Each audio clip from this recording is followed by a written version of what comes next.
시청자 여러분 안녕하십니까? BTV 뉴스입니다. 먼저 이 시각 주요 뉴스입니다.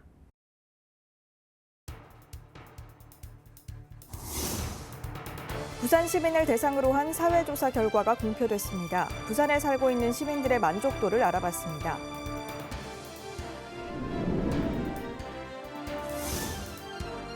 부산시가 황령산 일대에 전망대 건설 등 개발 사업을 또다시 추진하자 지역 시민사회와 환경단체들의 반발이 커지고 있습니다.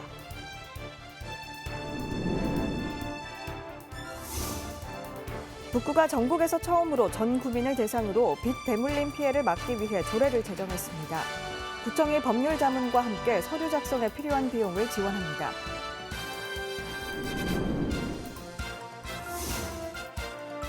구덕운동장 일대가 국토교통부 도시재생혁신지구 후보지로 선정되면서 축구 전용 경기장 건립과 함께 원도심 복합 개발 등 도시재생에 속도가 붙을 것으로 보입니다.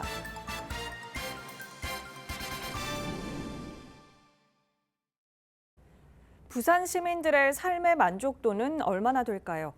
부산시가 지난해 시민들을 대상으로 한 사회조사 결과를 내놨는데 응답자 중 70%가 계속해서 부산에 살고 싶다고 답했습니다.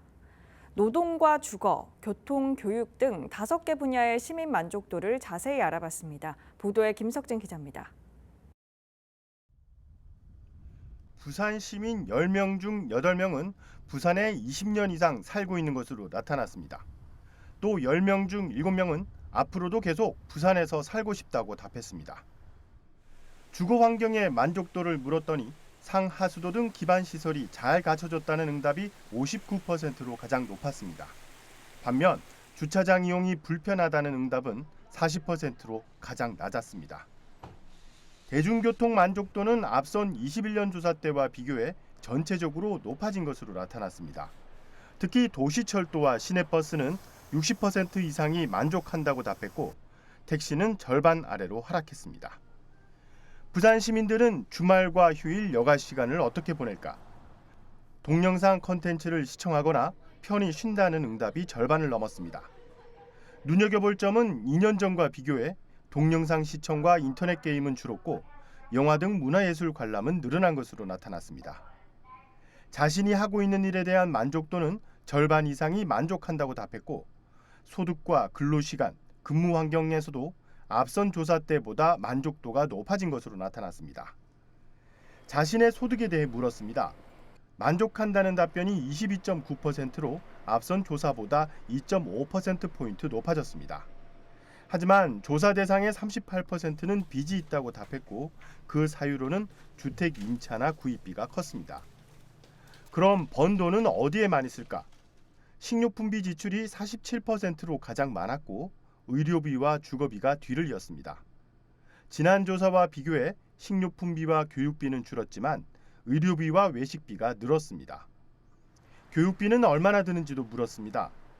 월 평균 공교육비는 20만 원, 사교육비는 60만 원으로 나타났습니다. 특히 사교육비는 초등학생이 58만 원, 고등학생은 81만 원이 들었습니다. 한편 이번 조사는 지난해 10월 11일부터 22일간 부산에 거주하는 17,860개 표본 가구 내 만 15세 이상 가구원 31,810명을 대상으로 조사했으며 자세한 내용은 부산시 누리집에서 확인할 수 있습니다. BTV 뉴스 김석진입니다. 부산 황령산 일대에는 개발 1년 만에 운영을 중단하고 16년째 흉물처럼 방치돼 있는 스키돔이 자리하고 있는데요. 또다시 부산시가 황령산에 전망대 건설을 비롯한 개발 사업을 추진하자 지역 시민사회와 환경단체들의 반발이 커지고 있습니다. 김윤정 기자입니다. 부산 황령산 중턱에 자리한 스키돔입니다. 지난 2007년 당시 환경훼손 논란에도 푸른 숲을 잘라내고 스키돔을 지었지만 1년도 안 돼 문을 닫았습니다. 16년이 지난 지금까지 방치된 상태입니다. 그런데 지난해 부산시가 스키돔 일대를 포함해 황령산 유원지 23만 2,600여 제곱미터에 대한 개발 계획을 밝혔고 지역 시민 환경단체들이 즉각 반발했었습니다. 그러나 부산시는 지난해 11월 도시계획위원회를 포함해 건축경관위원회 심의를 조건부 승인했었습니다. 대규모 숙박과 상업시설 건설 등 관광 랜드로 짓겠다는 겁니다. 시민사회와 환경단체들은 이미 불발로 끝나 명분이 사라진 엑스포 유치와 관광 활성화를 내세웠던 사실상 낭개발이라며 황령산 지키기 범시민운동본부 출범식을 갖고 황령산 지키기에 나섰습니다.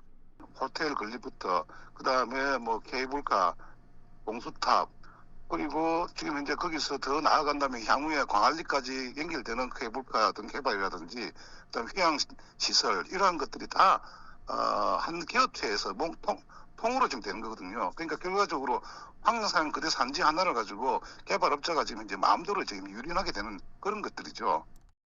전망대가 설 정상부는 그린벨트 일대로 산림의 손이 불보듯 뻔한 게 사실입니다.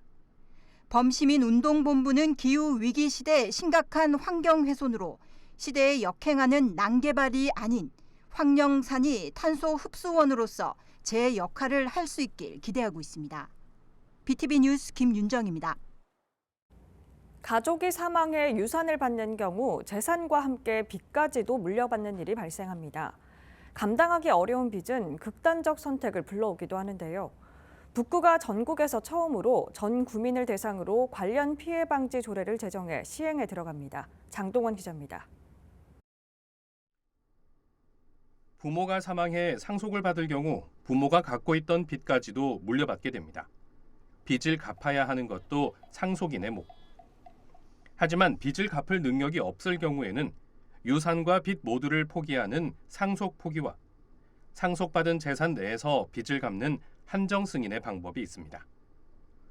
이 법적 권리는 상속받은 날로부터 3개월 이내에 신청해야 하고 이 기간을 넘기게 되면 빚은 고스란히 상속인이 짊어지게 됩니다. 지난해에는 상속빚 3억 원을 떠안은 모녀가 극단적 선택을 하는 사건도 발생했습니다. 이 같은 일을 방지하기 위해 북구에서는 조례를 마련했습니다. 빚을 상속받아 어려움에 처할 경우 동행정복지센터에서 먼저 안내하고 필요시에는 법률 지원 등을 하도록 한 내용입니다. 이제까지 법을 몰라가지고 시시를 안 날로부터 3개월 이내로 몰라가지고 했는데 이번에는 이제 이 조례를 강제 구역을 띄기 때문에 그래서 그 행정복지센터에서 언제 하는 의무적으로 이걸 그 사망 신고할 때 얘기를 해줘야 됩니다. 법률 지원은 구청 자문 변호사 등이 맡게 되고 여기에 필요한 비용 등은 구청 예산으로 지원합니다. 관련 서류를 또 발급받기 위해서는 또 변호사나 법무사 등에서 의뢰하면 또 최소한도로 몇십만 원에서 몇백만 원까지 비용이 또 들어갑니다. 우리 구에서는 법률 지원은 물론 인지대 등을 지원함으로써 빚 대물림 피해를 막기 위해 부산 일부 구에서 아동과 청소년을 대상으로 한 조례가 앞서 만들어졌고 지난 2022년에는 미성년자가 빚을 상속받을 경우 성인이 될 때까지 유예하는 법 개정이 이루어지기도 했습니다. 북구는 취약계층 비율이 높은 만큼 전국에서 처음으로 미성년자를 포함한 모든 구민을 대상으로 조례를 시행합니다. BTV 뉴스 장동원입니다. 서구 구덕운동장 일대가 국토교통부 도시재생혁신지구 후보지로 선정됐습니다. 축구 전용 경기장 건립과 함께 그동안 지지부진했던 원도심 복합 개발 등 도시 재생에 속도가 붙을 것으로 보입니다. 박철우 기자입니다. 이 부산 서구에 위치한 구덕운동장. 1928년 건립된 부산 최초의 공설 운동장으로 스포츠 도시 부산의 중심지 역할을 해왔습니다. 하지만 오랜 세월이 지나면서 시민들의 재개발 추진 요구가 꾸준히 이어졌습니다. 지역을 살리려면 아마 상가 쪽으로 가야 사람들이 많이 안 붐비겠어요. 이제 주민들도 이용할 수 있게끔 이 산책로에 설치를 해주시면 사람들이 좀 더 많이 와서 운동을 하고 더 좋지 않을까. 이런 가운데 구덕운동장 재개발 사업 대상지가 국토교통부 도시재생혁신지구 후보지로 선정되면서 변화가 예상됩니다. 8일 서구청에서는 구덕운동장 복합재개발 정책 설명회가 열렸습니다. 구덕운동장 재개발 사업 대상지가 도시재생혁신지구로 최종 지정되면 국비와 시비 등 최대 500억 원의 사업비를 확보할 수 있습니다. 우리 시의 이제 재정 여건상 저희 시의 이제 재정 사업만으로 할 수 없기 때문에 주택도시기금의 출자 융자를 통해서 이제 리치를 구성을 해서 이제 사업을 추진하게 될 겁니다. 그동안 축구 전용 경기장 건립 등을 내용으로 하는 구덕 운동장 일대 재개발 사업은 민간 제한 방식으로 추진돼 왔지만 금리 인상과 원자재 값 상승, 건축 경기 침체 등으로 속도를 내지 못한 상태였습니다. 이에 시는 주택도시보증공사의 주택도시기금 융자 사업과 국토부의 도시재생혁신지구 공모사업 방식으로 틀면서 도시재생 사업 추진에 활로가 열렸습니다. 공청회와 지방의 의견 수렴, 그다음에 승인 요청 이런 절차를 해야 되는 겁니다. 올해 중에 될 것으로 알고 있습니다. 구덕운동장 재개발 방향은 온도심에 부족한 체육과 여가, 상업, 그리고 생활 편의 시설을 확충하는 데 중점을 두고 있는 만큼 주민의 눈높이에 맞는 사업 추진이 이루어질 수 있을지 관심을 모으고 있습니다. 한편 구덕운동장 복합 재개발 추진은 오는 2025년 착공을 목표로 하고 있습니다. BTV 뉴스 박철우입니다.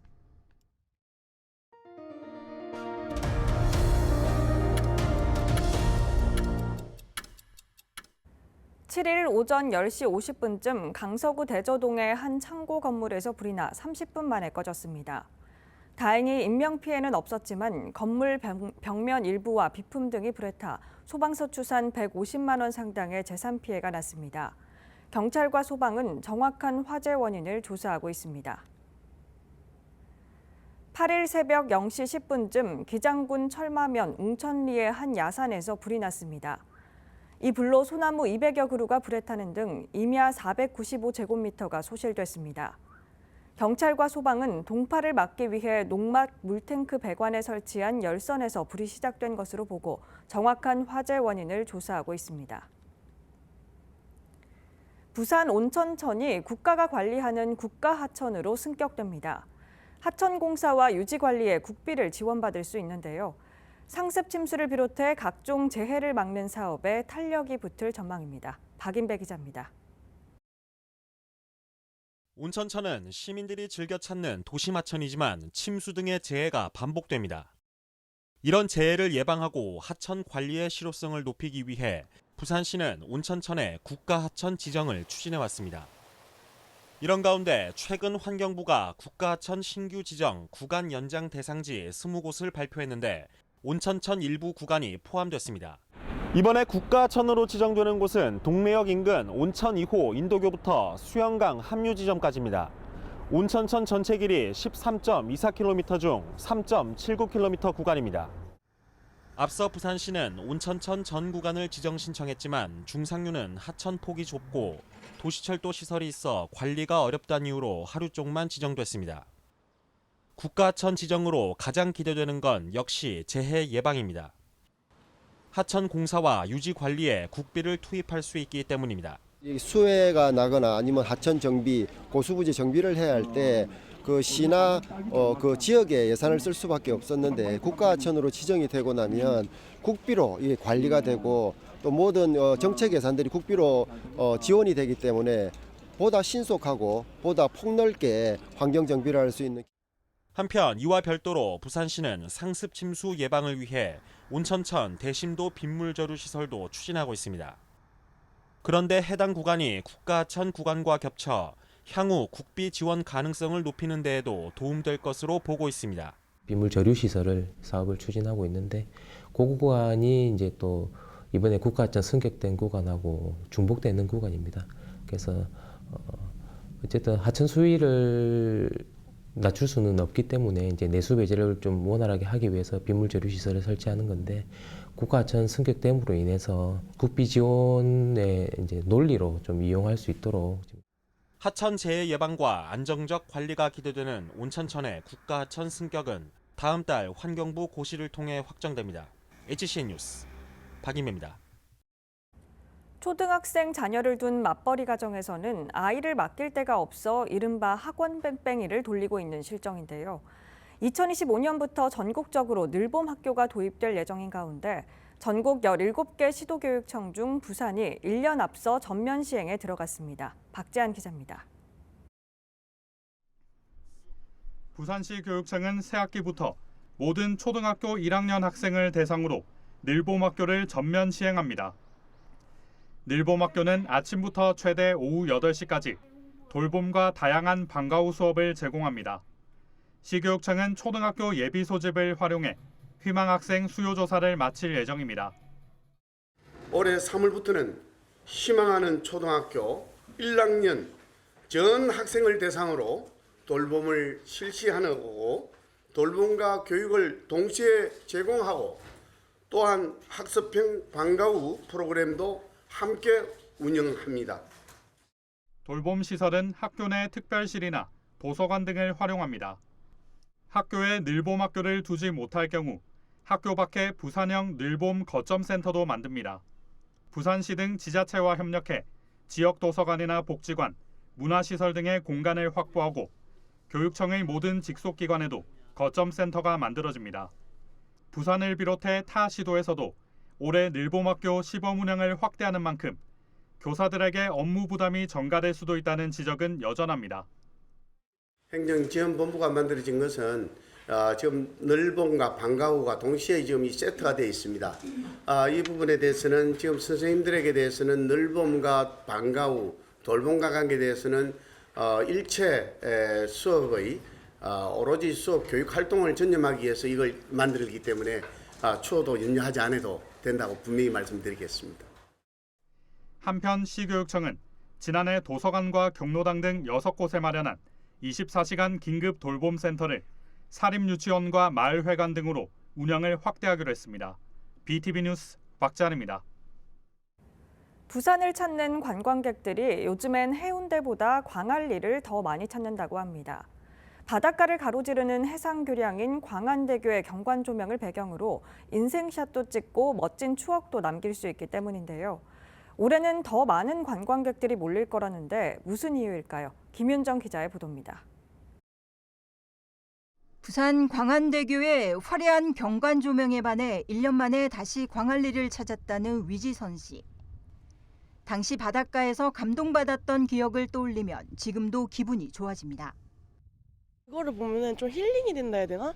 그래서 반짝반짝 거리고 그래가지고 좀 더 마음에 많이 남아서 항상 보러 오는 것 같습니다. 색다른 느낌을 받으려면은 맨날 바뀌었으면 좋겠습니다. 그럼 더 많이 오지 않을까요? 올해부터 광안대교 경관 조명이 달라집니다. 사업비 74억 원을 투입해 2013년 12월 설치된 경관 조명을 10년 만에 새로운 시설로 교체합니다.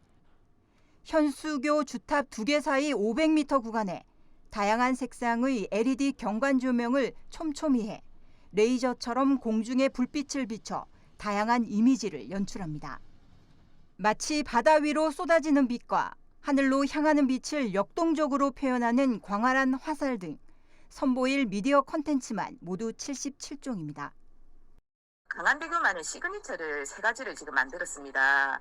특별한 날을 기념하는 이제 이벤트 영상이 뭐 설날이나 강복절이나 발렌타인데이나 크리스마스나 이런 이벤트 영상이 14종 정도 만들어져 있고요. 파도나 사계절이나 이런 주변의 모양 LED 아트를 이제 영상화시킨 게 27개 정도 만들어져 있습니다. 뿐만 아니라 공기질과 강수량 등도 바뀌는 LED 조명색으로 이제 눈으로 확인할 수 있습니다. 부산시는 광안대교 경관 조명 사업을 시작으로 부산을 둘러싼 7개 해안 교량을 활용해 부산만의 아름다움을 알리는 관광 콘텐츠로 주변 관광 자원과도 연계할 계획입니다. BTV 뉴스 김윤정입니다. 사상구 덕포동의 시민들의 휴식 공간으로 꾸며진 하강선대 어울림공원이 수년째 방치되고 있다는 소식 전해드렸는데요. 사상구가 방치되고 있는 하강선대 공원을 역사공원으로 만들 것을 부산시에 제안했습니다. 공원이 다시 주민들의 품으로 돌아올 수 있을지 주목됩니다. 박철우 기자입니다. 사상구 덕포동 하강선대 어울림공원. 지역 주민들의 휴식 공간으로 지난 2015년 만들어졌습니다. 하지만 공원 안에서 잦은 술판이 벌어지고 고성방가가 끊이질 않자 지자체는 2018년 10월 자물쇠를 걸어 임시 폐쇄를 결정했습니다. 임시 폐쇄는 해가 바뀐 올해에도 계속 이어지고 있습니다.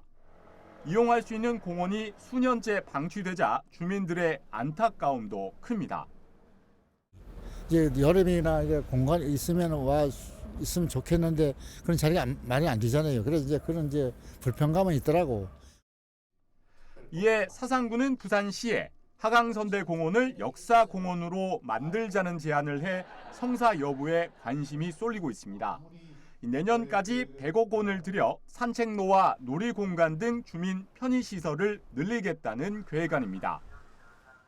자라나는 우리 청소년들에게 이러한 문화유산이 또 우리 사상구에 있었구나 하는 부분들을 새로이 조명할 수 있는 뜻깊은 게 아닌가 이런 생각을 하고, 여기에 폭 1.5m의 상대적으로 좁은 보도를 2m로 넓히고 사상초등학교로 들어오는 통학로도 폭 4m로 넓히는 등 보행 환경을 바꾸기 위한 작업도 덧붙였습니다.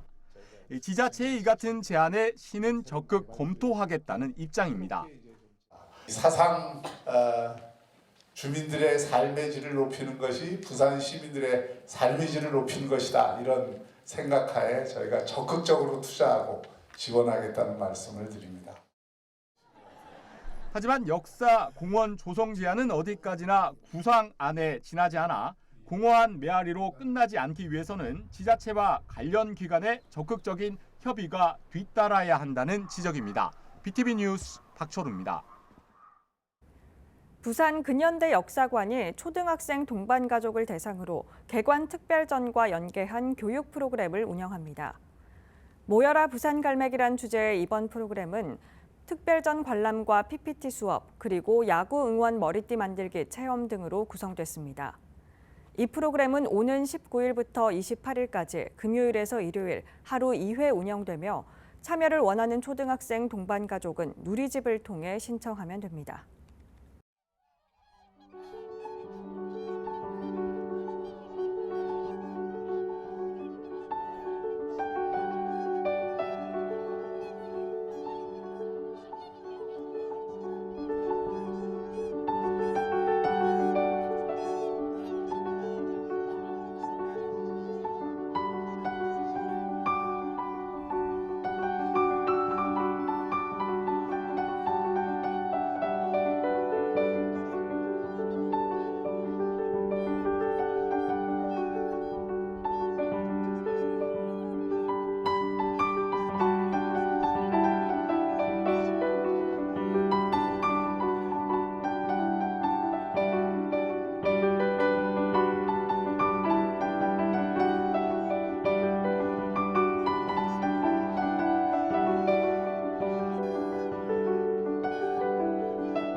이상으로 BTV 뉴스를 마칩니다. 시청해주신 여러분 고맙습니다.